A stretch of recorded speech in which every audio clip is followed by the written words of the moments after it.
bishaan baay'ee ho'aa ta'e burcuqqoo tokko yeroo tokkoon daqiiqaa tokkotti dhugdamoo barbaree baay'ee oowwitu burcuqqoo tokko daqiiqaa 5 keessatti nyaattee fixuu siif itti aana. Haadha manaa yookaan jaalallee qabdaa jedha. Jaalalleen qabu jaalalleen qabu haadha manaa hin qabaa. Jaalallee hin qabu haadha manaa hin qabaa. Akkam jedhama? Lama hawwiidhaan baay'ee walitti dhiyeenya hin qabnu haga Zaaraa wajjin walitti dhiyeenya qabnu hawwii wajjin walitti dhiyeenya hin qabnu akkasumas wal beekumsa illee baay'ee hin qabnu. Zaaraa irraa jaalalli si qabee haala kamiin ibsitaa fi jetti Zaaraan.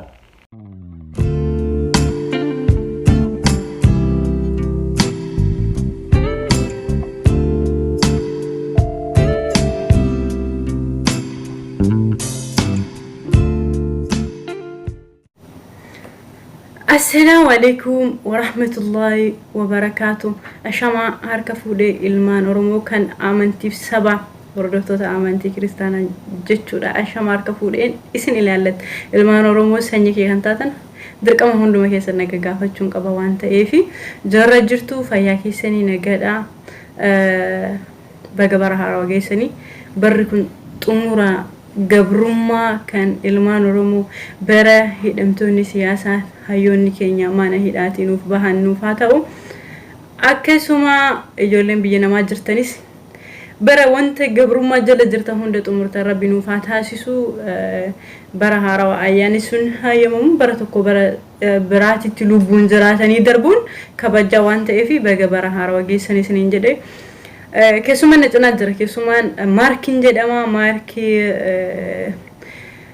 يرجع الكباتي في يوتيوب ونموت يوتيوب يوجدان كيسا سجنتا بريدة توكو سجنتا نام بشن نسيسو توكو نام كباتي دفع إسادا كلتي مانجرا إساتي توسو إسنا هندبر سنين يوتيوب إسا مارك شو وجد لينك إسا هوجا فيديو هنا متنسين فوديس جلسين كا نمون نهور دفتني فيها كسم إلمان روم هندو مورا يوتيوب كأول جبسا في نما واحد جتشودن نما واحد جتون دايو جبسا أرومون نما جبسيتي كان أفاني مو هدو سنجالة دايسين بونا غافي آني غافة kabajjee bakka kanatti argamu keetiif maarkii hedduu galatoomii ulfaadhu maqaa daawwattoota kiyyaatiin galatoomsin jedheera kan biraa immoo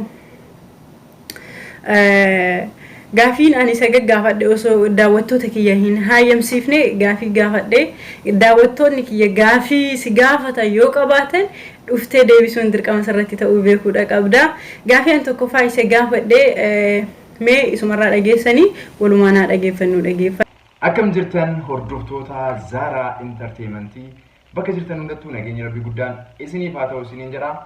An Mark jedhama chaanaalii Mark Show jedhamu qaba. Namoonni hojiilee kiyya daawwachuu barbaadan viidiyooleen hojjedhu. Ilaaluu barbaadan Mark Show jedhaa sarchi godhaa yookiin immoo liinkii chaanaalii kiyya description box irra Zaaraan isiniif keetti. Guyyaa har'aa kana gaaffilee Zaaraan naaf ergitee deebii isaa bifa viidiyootiin ergeeraa fi kanaan bashannanaa waliin turre jechuudha gaafilee baay'ee mataan akkana nama godhanii fi nama bashannansiisan akka nama bohaarsan na ergiteerti Zaaraan naaf feeru keetiif galatoomsiin jedha qajeelumaan gara gaafilee isin na gaafatteetti isiniif darbaa gaafii tokkoffaa ijoollee Oromoo kan yuutuubii hojjetan keessaa yeroo jalqabaatiif qophii addaa haala bareedaan gaafii fi deebii ka dhiyeesse si'iidha yaada kana eessa argattee jira Tole Zaaraa galatoomii yaada kana bakka argadhee tokkoffaa afaan Oromootiin yuutuubiin hin hojjetamne hagammayyuu hin hojjetamne namni yuutuubii hojjechuu barbaadan yoo jiraatan ammallee yaada adda ta'e qabatanii yoo dhuftaniitiin jettan yuutuubiin hin hojjetamne jechuun hin danda'ama afaan Oromootiin still now hin hojjetamne so ani yaada kana akkaataan itti qabadheetiin ka'uu danda'e yuutuubaroota Oromoo walitti fiduu artistoota Oromoo haga danda'ameen hojii isaanii uummataaf beeksisuu ammallee walitti dhufeenya ijoollee yuutuubaroota gidduu akka jiraatu collaboration akka jiraatu ijoollee wal jajjabeessuun akka jiraatu yaadeeti qophii kana akka jalqabeef gaafilee nama bashannansiisaniin ergaa fi ijoollee yuutuubaroota hundayyuu as fidaa affeeraati yoo jedhu ijoolleen yuutuubaroota illee wal barataa deemanii namni keenya illee ijoollee yuutuubaroota ofii ka qabu sirriitti baraa waan deemuuf barataa waan deemuuf sababa kanaaf qophii kana jalqabuu danda'e. Garuu ijoollee Oromoo keessa wanti jiru rakkoon biraa wanti jiru maal fakkaate Zaaraa yaada namni tokko qabateetiin dhufe hundinuu yaada sanii nama tokkoof karaan yoo qajeele yaada tokko qabatee hojii viidiyoo yuutuubii hojjetee namni tokko diraamaa hojjeta taanaan sababa inni diraamaa hojjetee diraamaan isaa sirriitti daawwatame anillee diraamaa hojjechuu qaba ilaalcha jedhutu qaba. Namni tokko piraankii yoo dalage piraankii sababa namni sun dalageef namni kaa'uudhaan danda'a jedhaniitiin dalagutu baay'ata. Kana keessaa bahuu qaba namni keenya aayidiyaa mataa isaatiin dhiyaatee aayidiyaan kiyya fudhatama qabaatee qabaachuu dhiisee an hin milkaa'a jedheetiin socho'uu qaba jechuudha. Namni hunduu kan akka jedheef yaadaan hojjedhu kanaan namoota 10 oltu amma yaada kanaan yeroo ammaa kanatti hojjetaara. Kun akka amala ijoollee keenyaa keessaa waan na jibbisiisee garuu ammallee dalagaa isiniin jedhaa haga dandeettaniin dalagaa uuma barbaadan. Okay. Akkuma dhageessan sagantaa inni yeroo jalqabaatiif hojjete ani hedduutti gammadee ture. Akkana jedha Maarkii haala kanaan akka qopheesse maalirraa akka qopheesse afaan isaa irraa yaada addaa. Ani garuu sagantaa akkana kana yuutuubii lammii biraarra daawwachaa ture. Fakkeenya yuutuubii fageektaa maalinni seeraan hin beeku wantoota sanarratti qophii akkasii hordofaa ture. Ijoollee Oromoo ka sagantaa akkanaa hojjetan arguu kootiif itti gammadee jira. Wal jabeessaa hundumtu keessanuu ijoollee hedduun ka yuutuubii haarawaa banatan jira. Yuutuubii isaaniillee jabeessaa hinaaffaa of keessaa lukkisaa wal jajjabeessaa. Yuutuubii isaa hedduu jabeessaa nama akkasuma Maarkii komiin qaba jedhaa jira. Namni sagantaa wal fakkaataa hojjeta jedhaa jira. Dhugaa dubbachuu fi aninuu sagantaan kiyyaaf haala itti qopheessinu garaagarummaa haa qabaatu malee qophii sana waan itti gammadeef aninuu uummata haasofsiisuu kan eegale hagaati hojjechuu eegalte garuu achi dura sagantaa sana ilaalaa waan piraankii adda addaa hojjechaa ture. Komii inni qabus asumaan dhageeffadhaa yuutuubaroota Oromoo kan taatanii wal jabeessaa waan hundaafuu gara gaafitti aanutti fufi maal jedhee gaafadhe dhageeffadhaa. Mallee hojiilee biraatiin kan isiniif dhiyaatu ta'a. Gara gaafii lammaffaatti darba. Gaafii lammaffaan osoo Zaaraa irraa jaalalli si qabee haala kamiin ibsitaafi jetti Zaaraan. Ulfaataadha kun. Jaalala nama jaalattee jaalala namaa ibsuun tokkoffaan ulfaata. Garuu haala kamiin si ibsa. Tekstiidhaan immoo bilbilaan immoo qaamaan. Tekstii yoo ta'e ulfaataadha. Adeemsuma keessa haasawuma keessa mallattoolee wayii sitti agarsiisa.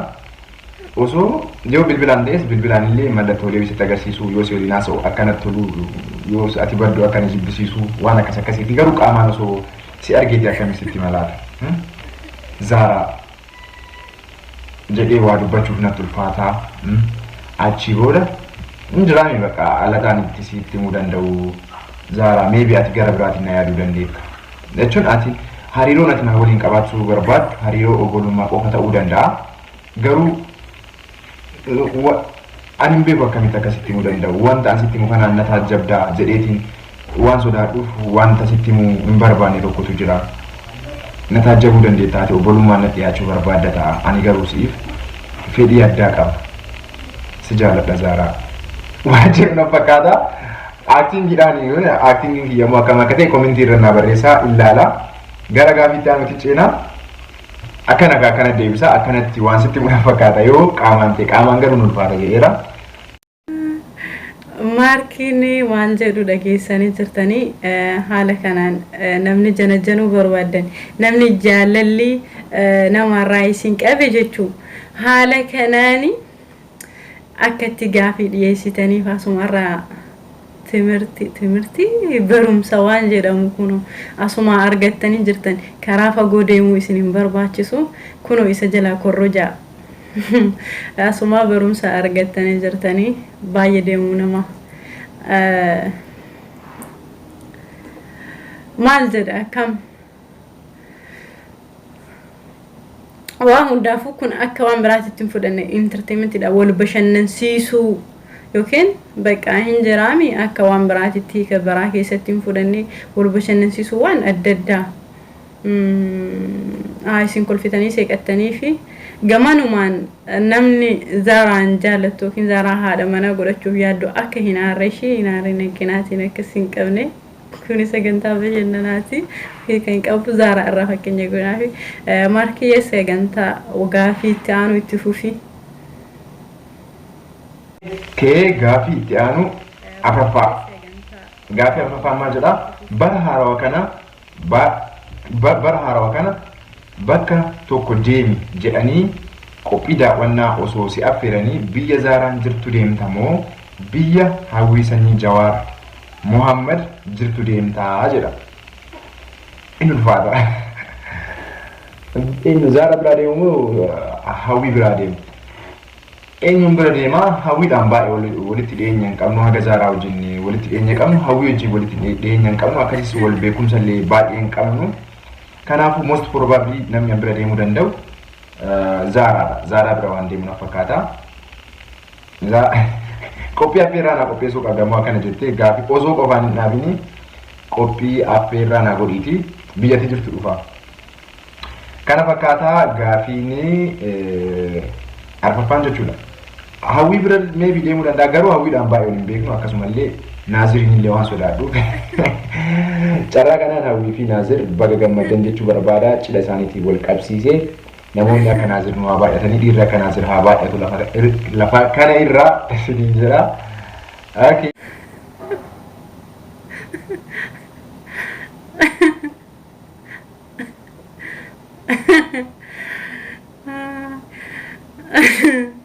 Wayo garaa kiyyaa hawwi dhageesse gaa biyya ati jirtu dhiisee biyya an jiru filate argitee dalagaa maarkii silaa inni biyya hawwiin jirtu akkuma gaafii an duratti hoggaan si dhiyeessu jaalali Zaaraa irraa si qabee jedhee gaafii si dhiyeessinaan biyya Zaara jirtu deema jette waa hundaafuu baqa akka biyya an jiru kana dhuftuu fi daawwattoonni keenya yoo tikeetii si muranii koomentii jalatti yaada keessan barreessaa. Yaada keessan koomentii jalatti siif haa godhanii gaafii itti aanu haadha manaa yookiin jaalallee qabdaa jedha mee maal akka jedhu laalla qabda yookiin hin qabduudha. Haadha manaa yookaan jaalallee qabdaa jedha. Jaalallee hin qabu haadha manaa garuu hin qaba. Maal jechuudha haadha manaa qaba jaalallee hin qabu haadha manaa qaba jechuudha. What does it mean? Okay, gaafii kanaaf deebiin kiyya maal ta'a shortly haadha manaa yookiin jaalallee qabdaa ka jedhuuf asiin durallee gaafii chaanaalii kiyya irratti suuraa kiyya maxxansee hordoftoonni kiyya na gaafataniin deebii kana deebisee ture. Haadha manaa yookiin jaalallee qabdaa ka jedhu yeroo kanatti haadha manaas jaalallees hin qabu. Jennaan immoo inboxiin akka biizii nan goone. Tolee gaafii itti aanu. Osoo carraa Itoophiyaa bulchuu argattee guyyaa tokko qofaaf jaalallee hin qabu haadha manaa hin qaba jaalallee hin qabu haadha manaa hin qaba akkam jedhama lamaanuu sittaa kennu siinaa jennu moo maal siinaa jennu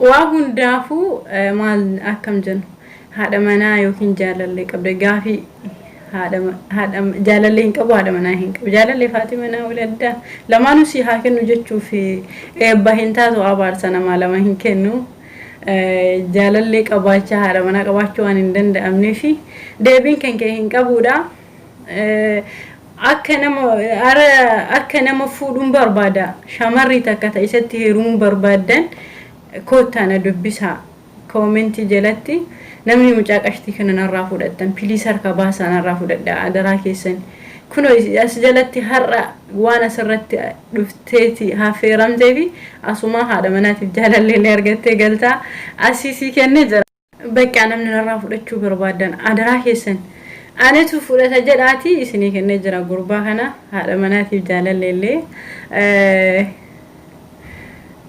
gaafii itti aanu itti fuufii mee walumaan dhageeffannaa isinis dhageeffadha anis haarommaa isin wajjin dhageeffataa jira. Tolee gaafii itti aanu osoo carraa Itoophiyaa bulchuu argattee guyyaa tokko qofaaf Oromoodhaaf maal hojjettaa jedha halkan tokkotti wanti ani hojjedhu yoo jiraate halkan tokkotti waan hunda jijjiiruun hin danda'amu ulfaataadha halkan tokko miti waggaa tokkottu siyaasa borcamaa biyya kanaa jijjiiruun hin danda'amu siyaasni biyya kanaa baay'ee balkiidha baay'ee nama jibbisiisa waan namatti hin tolle jijjiiruu ulfaataadha so wanti an gochuu danda'u yoo jiraate ani yeroo marayyuu wanti an hawwu biyya kanaaf namni siyaasa barate siyaasa hordofuu qaba namni fayyaa barate fayyaa irra hojjechuu qaba injinar biyya ijaaruu irratti hojjechuu qaba Barsiisaan barataa barsiisuu irratti xiyyeeffachuu qaba. Barataan barumsa isaa qofa irratti xiyyeeffachuu qaba. Namni hundi siyaasa borcee siyaasa irratti aktiivistii ta'ee siyaasa sirreessuu yookiin biyya guddisuun hin danda'amu. Kun biyya kam keessattuu waan ta'ee hin beekne. Rakkoon biyya keenya mudatee barsiisaan illee xiinxallaa siyaasaati, barataan illee xiinxallaa siyaasaati, hundinuu xiinxallaa siyaasaa ta'uudhaan waan wal borceef ani wanti an godhu yoo jiraate halkan tokkotti kun akka sirraa'u taasisa. Inni biraa immoo hidhamtoota keenya ka amma mana hidhaa jiran akka mana hidhaatii bahan hin taasisa halkan tokkotti. Kanarra ka darbe wanta biraa hojjechuun karaa kamiinuu waan danda'amu miti ulfaataadha. Gaafii Maarkii baay'ee gaariidha. Halkan tokkotti namni wanta gochuu danda'u yaadni isaa bareeda. Hayyoota mana hidhaatii hin baasa jedhee kaan immoo siyaasa abbaa siyaasaatti kennee hojii hundumayyuu namuma hundumayyuu barsiisaaf barataas kan hunda isaa tartiiba isaanii qabsiisa jechuu isaati natti fakkaate.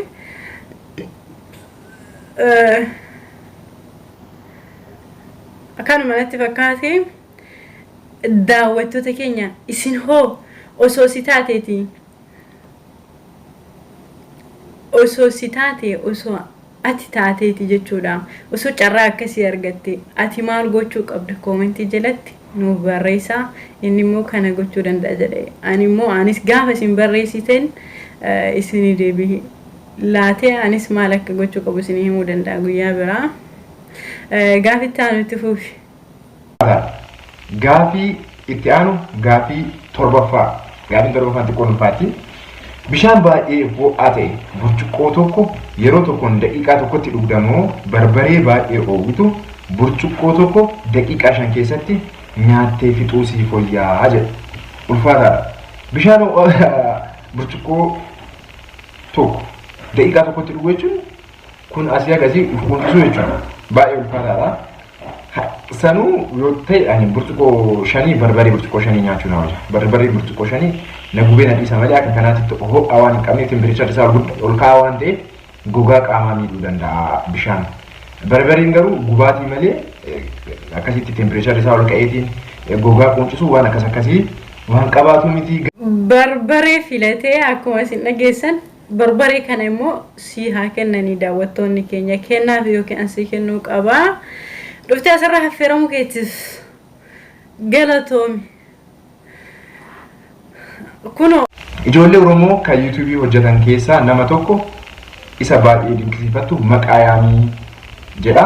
Namni an baay'ee dinqisiifatu dhugaa dubbachuudhaaf mucaa tokkotu jira hin beekta yoo ta'e Mootii Roobalee jedhama. Hiriyaa kiyyaa walitti illee dhiyeenya qabna. Hojiilee kireetiif ta'an hojiilee yaada dhuunfaa isaa mataa isaa qabateetiin socho'aa. Namni daawwachuu dhiisee wanta isa dinqisiifadhuufan namni daawwachuu dhiisee dhimma isaatii miti. Osoo abdii hin kutin yeroo dheeraadhaaf ergaa hojjetee booda amma sadarkaa gaarii jedhamu irra gaheetiin aartistoota Oromoo qarqaaruu yeroo itti danda'e irra gahuu isaatiif baay'ee isa dinqisiifadha. Kireetiiviidha baay'ee kireetiivii sababa ta'ee fi sababa walitti dhiyaannuuf miti immoo kana jedheef Mootii Roobalee hin dinqisiifadhaan. Gaafilee kana fakkaatu asitti fiddeen affeeruu kenkeetiif Zaaraa ammallee irra deebi'ee galatoomsiin jechuu barbaada. Shamarran keenya ka jajjabinaan gara yuutuubii dhufaniitiin siyaasarraa, amantiirraa, wal barsiisuurraa, tiipiilee bareedinaa garaagaraa kennuurraa namni akka Zaaraatitti hojjetaa hin jiru. Zaaraa ammallee jabaadhuutti fuufisiin jira. Ijoollee keenya jajjabeessisiin jira. Irra deebiidhaan waan affeerteef galatoomii. Yeroo itti aanu immoo Zaaraa chaanaalii ijaaratti in affeeraanii achirratti argattuuni har'aaf xumureera. Nagaan naa ta'a. Baay baay. Kennuu qabaa. Dhuftee asirraa affeeramuu keetiif galatoomi. Kunoo harkanarraa deeffachuu fi Zaaraa chaayinaala kiyyaarratti affeeraa jedhaa jira. Harkanarraa deeffachuuf kana hundaan ganumatti dhiphatta. Guyyaa isaa waa inni na gaafatus dhageeffadhaa gaa. Maal akka jedhu gaafii xumuraa kana. Daawwattoonni keenya osoo si taateeti bishaan oowwasanii fi barbaree meeqan filattan isinis nuu himaa gaa. Kam akka filattan inni an barbaree nyaadha jedhee jira. Barbareedha. Ani immoo bishaan amma sannaaf haa ta'u. Filannoon kiyya kana filannoon keessan hoo maarkii ol kaa jedhee waan furdoo ta'eef hin kufaaf sodaadhee asirratti dhuftee affeeramuu keetiif onni irraa galatoomisiin jedhee jira. qophiirra dabarsine kana daawwattoonni keenya akka itti gammadan abdiin qabaa. Hordoftoota Zaaraa Entertainmentii YouTube maarkii as yoga viidiyoo kana maxxansinu as jala liinkii isaa isinii kaayaa. Namoonni faamilii isaa hin taane itti dabalamaa jabeessaa. Hundumti keessan wal jabeessaa. Liinkii isaas kaayaa asumaan gadi qabdanii diimaa santu hixanii faamilii YouTube isaa taatanii namoonni chaayinaala Zaaraatiif haarawaa taatanillee itti dabalama. Ala teessaniin qorratina wanti dhabdan hin jirtu. Waa hunda amantii siyaasaa bashannana maal dhabdamee ganda keenya wanti dhabdan tokko hin jiru. Nus qabdan kunoo jirra. Kana fakkaata sagantaan guyyaa har'aa akka itti gammaddan abdii qabna. Yoo dogongorri jiraatiin of kolchaa jecha sagantaa biraatiin hanga walitti deebinuuf asumarratti isinirraa goolabba. Barri bara bilisummaa isinii haa ta'u. Sagantaa biraa qabannee walitti dhufna. Guys, hedduu isin jaalladha, hedduu isin kabajja. Yaani dogongoraa yoo jiraate akka nu of kolchitan asirra wanti isin himuu barbaadu tokko kun qophii bashannanaa entertainmentii wal kofalchiisuu qofa wanti waan biraa ta'e akkas keessa hin jirre hubachuudha qabdanii waan biraa akka hin taane akka waan biraatitti wantoota biraatitti hiikanne kana fakkaata sagantaan guyyaa waan nu dhageeffataniif hedduu galatooma. Sagantaa keenya hordofuu sagantaan kun waan tokko wal qabatee wal kofalchiisuu fi waan tokko as keessa ergaan tokko yoo jiraate keessaa argachuu dandeessu. Wal jabeessa liinkii isaa fuudhee as jala isinii kaarra deebi'ee isinii hima asumaan itti kuftanii gurbaa kanaan wal barattanii YouTube isaatti itti kuftanii jechuu kiyya. Yeroo gaarii